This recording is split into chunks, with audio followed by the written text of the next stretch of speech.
Le thé de Java. Nom latin, Orthosiphon aristatus. Famille, Lamiaceae. Nom commun, thé de Java. Propriétés thérapeutiques. Anti-allergique, anti-inflammatoire, antibactérien, diurétique, hypoglycémique, antioxydante, antitumorale, hyporicémique, néphroprotectrice, antidiabétique, antihypertensive, antimicrobienne, hépatoprotectrice, antifongique. Parties utilisées. Les feuilles. Distribution. On le trouve dans les forêts, à basse et moyenne altitude. En Asie de l'Est, Chine, Myanmar, Thaïlande, Malaisie, Cambodge, Laos, Vietnam, Indonésie, Philippines, Papouasie-Nouvelle-Guinée, Australie. Botanique. Le thé de Java est un arbuste mince, lisse ou poilu, de 30 à 60 cm de haut.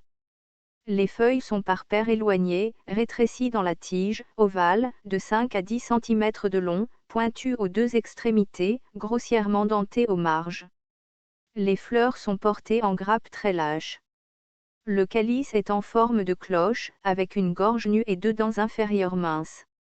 La corolle mesure 2,5 cm de long, est lisse, blanche ou violacée, très élancée dans le tube et 3 fois plus longue que le calice. Les nucules sont oblongues et comprimées. Constituants. Les feuilles contiennent un pourcentage élevé de sel de potassium. Des études ont révélé des flavonoïdes, des glucides, des tannins, des saponines, des phénols et les terpénoïdes. Médecine rurale. Le thé de Java est un remède à base de plantes populaires en Asie du Sud-Est. Les feuilles sont fortement diurétiques et augmenteraient la capacité des reins à éliminer les composés azotés. Elles sont utilisées dans le traitement des infections rénales, des calculs rénaux, vésicaux, et de la mauvaise fonction rénale à la suite d'une néphrite chronique. Elles sont également utilisées dans le traitement de la cystite, de l'urétrite, de la goutte et de la dysurie.